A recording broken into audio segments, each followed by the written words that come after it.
Hello everyone. First attempt channel में आपका स्वागत है। आज हम लोग देखेंगे मुंडा शासन व्यवस्था 11 जेपीएससी पर बात करेंगे और शासन व्यवस्था से आपको पता है 8 सवाल आएंगे, तो एक सवाल आपको मुंडा शासन व्यवस्था से मिल जाएगा। ये जो लेक्चर होगा टू द पॉइंट होगा और इसमें आपको पीडीएफ नहीं मिलेगा, क्योंकि ये ऐसा टॉपिक है वो कोई भी बुक में आप पढ़िएगा तो लगभग चीज़ें कॉमन रहेगा। तो इस पर मैं ये कोशिश करूँगा कि जितना देर का ये वीडियो बने टू द पॉइंट रहे, और मैं कोशिश करूँगा कि आपको चीज़ें यहीं पर याद हो जाए। 1 से 2 बार आप इस वीडियो को ज़रूर देखिएगा और उसके बाद जो भी बुक पढ़ रहे हैं उसको आप ज़रूर पढ़ लीजिएगा। हम लोग जो कुछ इंपॉर्टेंट जो टर्म है, जो सवाल पूछे जाते हैं, उस पर हम लोग बात करेंगे। इसके अलावा मैं ये बता देना चाहता हूँ कि मैंने एक जो 28 तारीख को खोटा का एग्ज़ाम था, जैसे सीजीएल का एग्ज़ाम था 28 तारीख को, उस पर खोटा में सवाल आए थे कुछ रचनाकार से। तो उस कुछ दिन पहले मैं एक वीडियो बनाया था जेएसएससी सीजीएल के लेकर रचनाकार से रिलेटेड। वो 10 मिनट का वीडियो था और उससे लगभग 20 से 25 सवाल आए थे। तो आखिर मैं ये वीडियो बनाया क्यों था? क्योंकि मैंने म्यूनसिपल का सवाल देखा था, क्योंकि म्यूनसिपल का भी एग्ज़ाम जेएसएससी के द्वारा लिया जाता है। तो मुझे ट्रेंड समझ में आ चुका था कि क्योंकि रचनाकार से साहित्यकार से सवाल पूछे जाएंगे, और उसी के चलते मैंने एक वीडियो बनाया था। अगर आप देखना चाहते हो तो जाके देख सकते हैं यूट्यूब में, वो पड़ा होगा वीडियो खोटा रचनाकार लेखक और उनके साहित्यकार के। तो उनसे 10 मिनट के वीडियो में आप समझ सकते हैं 20 से 25 सवाल आए हुए। तो आखिर मैं ये बता क्यों रहा? मैं ये बता इसलिए रहा हूँ ताकि ये समझना आवश्यक है आपको कि पढ़ना क्या है, और सब कुछ दुनिया भर का चीज़ नहीं पढ़ना है, सवाल जो आएंगे वही पढ़ना है। और क्योंकि मैं 2 बार इंटरव्यू दिया हूँ 6 और 7 जेपीएससी में, तो थोड़ा बहुत मैं जो समझा उस एग्ज़ाम के बारे में, और तो वही मैं बात करूँगा जेपीएससी से रिलेटेड भी। जेपीएससी में भी हाल फिलहाल बैकलॉग का एग्ज़ाम हुआ, क्योंकि उसका सवाल देखना आपको काफ़ी इंपॉर्टेंट है। समय मिलेगा तो उस पर भी मैं डिस्कस करूँगा कि जेपीएससी बैकलॉग का क्वेश्चन क्यों आपके लिए इम्पोर्टेंट है, और पढ़ाई का तरीका, नज़रिया किस प्रकार से आपका बदलना चाहिए, वो सारे पहलू आपके लिए समझना बहुत आवश्यक है। तो उस पर हम लोग बात करेंगे। इसलिए जो भी मेरा लेक्चर आएगा उसको ज़रूर देखिए, क्योंकि वो थोड़ा सा शिफ्टेड रहेगा। बैकलॉग का एग्ज़ाम के बाद जो जेपीएससी अपने आप को किस प्रकार से चेंज किया, उसमें क्वेश्चन के पैटर्न को बहुत तरीके से बदला गया। तो इसलिए ये इम्पॉर्टेंट हो जाता है कि आप उसको समझिए। वही अब तरीका नहीं अपनाएं जो ट्रेडिशनल तरीके से आप पढ़ रहे थे, तो थोड़ा सा बदलने की आवश्यकता है। तो चलिए हम लोग मुंडा शासन व्यवस्था में के बारे में देखते हैं, और चैनल में नए तो सब्सक्राइब जरूर कीजिएगा। तो मुंडा शासन व्यवस्था में पढ़ाने का ये तरीका रहेगा, क्योंकि जो भी बुक पढ़ रहे हैं उससे आप रिवाइज कर लीजिएगा। मैं कोशिश करूँगा कि 5 से 10 मिनट में जो इम्पोर्टेंट टर्म है, जितना मुंडा शासन व्यवस्था से सवाल पूछा जा सकता है, उसको मैं कवर करने का, ठीक है। तो सबसे पहले मुंडा के बारे में ये समझ सकते हैं कि पहला सवाल तो आया कि मुंडा शासन व्यवस्था किस जनजाति का, तो मुंडा जनजाति, ठीक है। मुंडा जनजाति की शासन व्यवस्था को ही हम लोग बोलते हैं, क्या बोलते हैं? मुंडा शासन व्यवस्था, ठीक है। शासन व्यवस्था आखिर है क्या हुआ को जैसे अब एक परिवार, एक घर है, उस परिवार में भी शासन व्यवस्था होती है। उनकी कुछ अपने कानून होते हैं, कुछ तौर तरीका होते हैं, कुछ रीति रिवाज होते हैं, जो उसी आधार पर किया जाता है। तो इसी प्रकार से आप समझ सकते हैं कि जो शासन व्यवस्था सब जनजाति के अपने अनुसार होते हैं। तो ऐसे कि मुंडा की शासन व्यवस्था है, उसमें कुछ पद होते हैं, कुछ प्रमुख व्यक्तित्व होते हैं जो संचालन करते हैं कि कैसे हमारा जो एक समाज है वो कैसे चलेगा। तो ये एक प्रकार का शासन व्यवस्था होता है। तो हम लोग डिटेल पर बात करेंगे कौन सा जो पात्र है, कौन सा इम्पोर्टेंट है, कौन सा महत्वपूर्ण इसमें पद है जहाँ से सवाल पूछा जाएगा। तो चलिए हम लोग शुरुआत करते हैं, ठीक है। मुंडा मतलब एक्चुअली होता क्या है? तो मुंडा का शब्द का समान अर्थ है मेनली विशिष्ट व्यक्ति, ठीक है। क्या है? समान अर्थ विशिष्ट व्यक्ति, ठीक है, इसका मतलब होता है। अब सवाल आपको आएगा क्या? पहला सवाल पूछेगा कि मुंडा शासन व्यवस्था में मुंडा कौन होते हैं? मुंडा कौन होते हैं, ये सवाल आएगा। तो मुंडा गांव के प्रधान होते हैं, ठीक है। हर जैसे दूसरे शासन व्यवस्था में जाएंगे तो ये चेंज हो सकता है, लेकिन यहाँ हम लोग पढ़ रहे मुंडा शासन व्यवस्था में, तो मुंडा इंपॉर्टेंट हो जाता है कि कौन थे। तो मुंडा गांव के प्रधान है। मुंडा कौन हो गए? प्रधान हो गए, गांव के प्रधान हो गए मुंडा। ये ध्यान में रखने वाली बात है।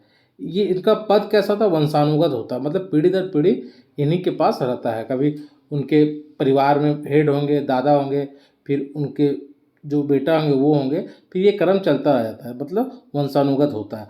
और इनका कार्य क्या होता है? इनका कार्य होता है कि जो ग्रामीणों से लगान वसूलना, गांव की विधि व्यवस्था बनाए रखना तथा गांव के विवाद का निपटारा करना, ये इनका मुख्य कार्य है। ठीक है, एक इसमें एक ये हो गया मुंडा के बारे में बेसिक चीज़ समझ गए कि मुंडा एक्चुअली कौन है। तो मुंडा गांव के प्रधान होते हैं, वंशानुगत होता है और जो बेसिक कार्य है वो देखते हैं। ठीक है, इसमें एक सवाल पूछा जा सकता है आपसे कि खुटकट्टी भूमि क्या होती है।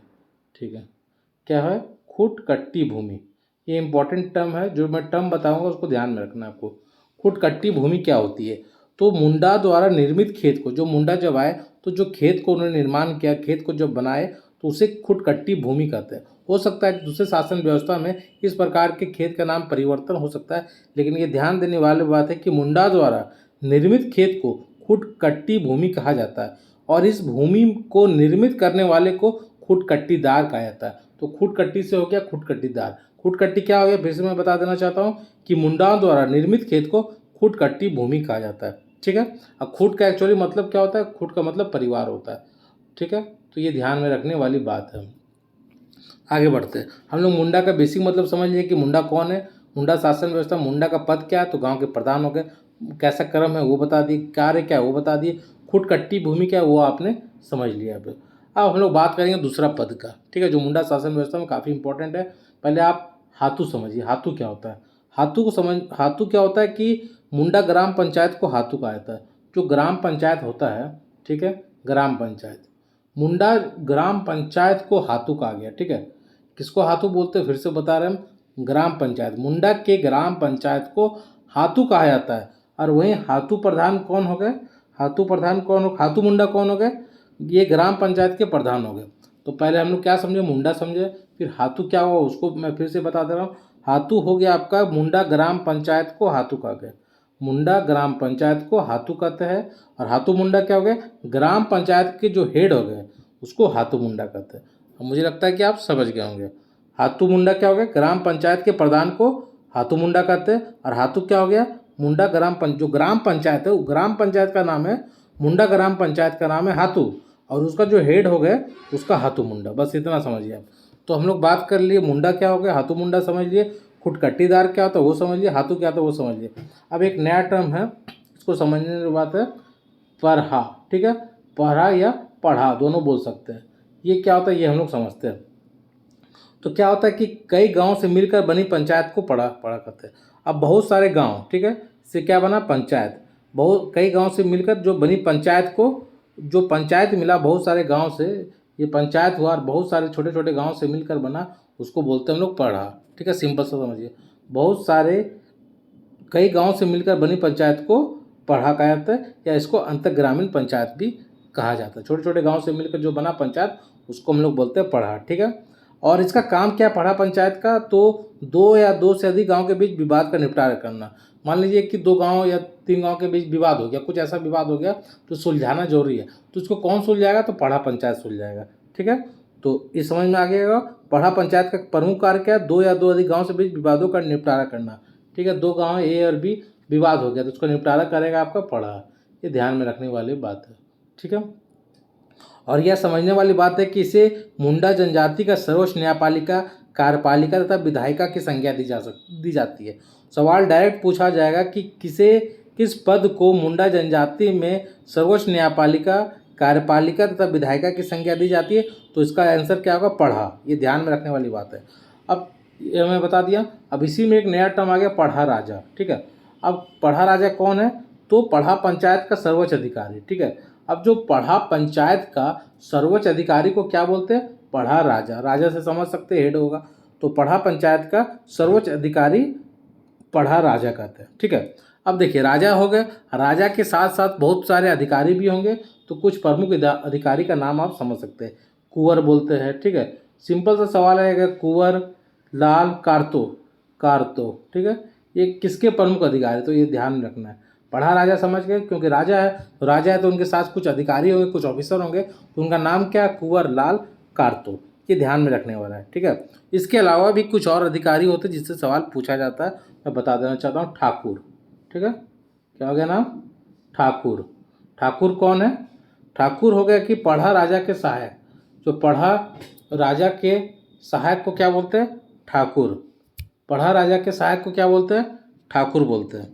ठीक है, पढ़ा राजा के सहायक को क्या बोलते हैं? ठाकुर बोलते हैं। दीवान कौन है? दीवान, फिर अगला हो गया दीवान। दीवान हो गए मंत्री, दीवान हो गए मंत्री। जो पढ़ा राजा के मंत्री को दीवान बोलते हैं। ठीक है, दीवान हो गए मंत्री, ये ध्यान में रखने वाली बात है। उसके बाद और सवाल आएगा पांडे। पांडे कौन है? तो दस्तावेज के रख रखाव करते हैं। ठीक है, ये पांडे है, ये इनका क्या काम है? दस्तावेज जो होते हैं, प्रमुख दस्तावेज, उसका रख रखाव करने वाले अधिकारी होते हैं। इसी प्रकार के बरकंदाज ये गांव के सिपाही होते हैं। फिर दरोगा हो गए, क्या दरोगा क्या करेंगे? कंट्रोल करेंगे। और लाल कौन होते हैं? लाल सभा के वकील होते हैं। तो लाल ध्यान में रखना, सभा के वकील होते हैं। ये कुछ प्रमुख अधिकारी थे, इनका याद रखना आपको काफ़ी इंपॉर्टेंट है। मेरा लेक्चर के बाद एक बार आप बुक पढ़ लीजिएगा, कंफ्यूज नहीं होगा। फिर अखाड़ा या अखड़ा क्या होता है? ये सिंपल सी बात समझिए कि जो स्थान पर वो लोग मिलते जुलते हैं, इसको अखड़ा बोलते हैं। ठीक है, ये पढ़ा पंचायत के स्थल को अखड़ा कहा जाता है, ये ध्यान में रखने वाली बात है। और जहाँ पे पंचायत की बैठक का आयोजन होता है, ठीक है, जहाँ पे लोग बैठक करते हैं, जहाँ पे मिलते जुलते हैं, उसको अखाड़ा बोलते हैं, ये ध्यान में रखने वाली बात है। मानकी, ठीक है, अखाड़ा समझिए तो नॉर्मल सा पॉइंट है। मानकी, मानकी थोड़ा सा ध्यान में रखना है, सवाल पूछा जा सकता है। मानकी, मानकी कौन है? तो पढ़ा पंचायत के प्रधान को मानकी कहा जाता है। ठीक है, सर्वोच्च अधिकारी कौन होते हैं? तो ये ध्यान, सर्वोच्च अधिकारी उसके पढ़ा राजा होते हैं, लेकिन पढ़ा पंचायत के प्रधान को क्या बोलते हैं? सवाल आएगा कि पढ़ा पंचायत के प्रधान को तो हम लोग कहते हैं मानकी। ठीक है, ये ध्यान में रखना, कंफ्यूज नहीं करना। पढ़ा पंचायत के प्रधान को क्या कहा जाता है? मानकी कहा जाता है। ये बात ध्यान में रखना आपको, इनके बारे में इतना ही जानना है बस। अब पाहन, अब गांव है तो पूजा पाठ तो होगा, तो किसकी आवश्यकता पड़ती है? पाहन की। पाहन को हो गए धार्मिक प्रधान, पाहन हो गए गांव के धार्मिक प्रधान, मुंडा के धार्मिक प्रधान को पाहन कहा जाता है। ठीक है, ये शांति बनाए रखने के लिए पूजा पाठ करते हैं, ये ध्यान में रखना। और इसमें पाहन से रिलेटेड एक टर्म है जो सवाल पूछा जा सकता है और काफ़ी इंपॉर्टेंट है, डाली कटारी भूमि क्या होता है? इसको हम लोग समझते हैं बेहतर तरीके से। डाली कटारी भूमि, ये काफ़ी इंपॉर्टेंट है, इसको जरा हम लोग समझते हैं। ये समझिए कि डाली कटारी भूमि क्या होता है। पाहन होते हैं तो गांव में शांति बनाने के लिए पूजा पाठ जरूर करते हैं। अब पूजा पाठ चढ़ाने के लिए या फिर बलि चढ़ाने के लिए कार्य करते हैं। इन कार्यों का संचालन हेतु पाहन को लगान मुक्त भूमि प्रदान की जाती है। समझिए बात को क्या कहा जा रहा है। डाली कटारी भूमि, पाहन आए, पूजा पाठ किए, तो पूजा पाठ के एवज में इनको जो लगान मुक्त भूमि मिली, ठीक है, इनको लोगों के जो मिला गया लगान मुक्त भूमि को कहा गया डाली कटारी भूमि। ये किसको मिली? पाहन को मिली। क्यों मिली? कि गांव में शांति स्थापित करने के लिए पूजा पाठ करते हैं ये। ठीक है, तो जो इनको पाहन को भूमि मिली लगान मुक्त भूमि, तो उसको क्या बोलते हैं हम लोग? डाली कटारी भूमि कहते हैं। तो डाली कटारी भूमि अगर सवाल आएगा तो कंफर्म याद रखिएगा कि पाहन को पूजा कराने के एवज में या फिर शांति स्थापित करने के लिए जो लगान मुक्त भूमि प्रदान की जाती है उसे डाली कटारी भूमि कहते हैं। तो ये ध्यान में रखिएगा। ठीक है, महत्व, अब पाहन है, पूजा पाठ करेंगे, उनका तो कोई सहायक होना चाहिए, तो यहाँ पे मुंडा शासन व्यवस्था में महत्व कहते हैं। महत्व कौन हो गए? तो पाहन के सहायक हो गए और संदेश वाहक भी हो गए। एक तो संदेश वाहक हो गए कि गांव गांव में जाके मैसेज पहुंचाते हैं, और दूसरा पाहन के सहायक हो गए। ठीक है, तो दोनों बात याद रखना है महत्व के बारे में। हो सकता है कि जब दूसरे शासन व्यवस्था पढ़ेंगे तो महत्व का कार्य बदल सकता है, वहाँ पे महत्व किन्हीं और को बोल सकते हैं, लेकिन मुंडा शासन व्यवस्था में महत्व कौन हुए? तो महत्व इतना याद रखिएगा, पाहन का सहायक हुए। ठीक है, अब अगला टर्म भूत खेता। भूत खेता क्या है? इसे हम लोग समझते हैं, काफ़ी इंपॉर्टेंट टर्म है भूत खेता। ये पता रहेगा कि जो गांव में जो व्यवस्था थी, गांव में जो एक मन में कहीं ना कहीं ऐसा डर था लोगों के मन में भूत प्रेत का। ठीक है, क्योंकि पता है कि गांव में भूत प्रेत का प्रकोप को बचने के लिए लोगों द्वारा पाहन द्वारा विशेष पूजा प्रदान की जाती थी, कि आग्रह की जाती थी कि इस गांव में भूत का प्रकोप है, तो पाहन को बोला जाता था कि आप विशेष पूजा करें। ठीक है, तो इसके हेतु पाहन की अतिरिक्त भूमि प्रदान की जाती थी, जिसे भूत खेता भूमि कहते थे। मतलब समझिए बात को, भूत खेता गाँव में समझिए कि एक गाँव है जहाँ लोगों के मन में एक डर है कि इस गाँव में भूत का प्रकोप है, तो भूत का प्रकोप को दूर करने के लिए क्या किया जाएगा? पूजा किया जाएगा। किसके द्वारा? विशेष पाहन के द्वारा विशेष पूजा की जाती है। तो पाहन इसके एवज में कुछ तो लेगा ना, तो जो ज़मीन दी जाती थी पाहन को इसके द्वारा, तो उस ज़मीन का नाम होता था भूत खेता। ये ध्यान में रखना है, इसे भूत खेता कहा जाता था। ठीक है, इसकी उपज या आय से भूत प्रेत की पूजा व्यवस्था का संचालन किया जाता था। ठीक है, जो अतिरिक्त पाहन को अतिरिक्त भूमि प्रदान की जाती थी इसे भूत खेता कहा जाता था। ये ध्यान में रखना आपको। ठीक है, पाहन का सहायक को पुजार भी या पनभरा भी कहते हैं, ये इंपॉर्टेंट था। पढ़ा राजा मैंने बता दिया, पढ़ा राजा कौन था, तो पढ़ा पंचायत का सर्वोच्च अधिकारी था। तो इस प्रकार से ये आपका ये मुंडा शासन व्यवस्था आपका कंप्लीट होता है। ये कुछ टर्म है, मैं फिर से रिपीट कर दे रहा हूँ। मुंडा हो गया, हाथू हो गया, हाथू मुंडा हो गया, पढ़ा हो गया, ठीक है, अखड़ा हो गया, कुछ इंपॉर्टेंट अधिकारी थे उनके नाम हो गए, मानकी हो गए, पाहन हो गए, महतो हो गए, भूत खेता भूमि सवाल आएगा तो गलती नहीं होना चाहिए, और पढ़ा राजा हो गया। ठीक है, और पुजार या पनभरा हो गया। तो इस प्रकार से ये मुंडा शासन व्यवस्था कंप्लीट होता है। अगर इस तरह से लेक्चर आपको अच्छा लगा तो ज़रूर कमेंट करके बताइएगा, ताकि मैं इस तरह छोटा छोटा वीडियो मैं बनाता रहूँगा। धन्यवाद।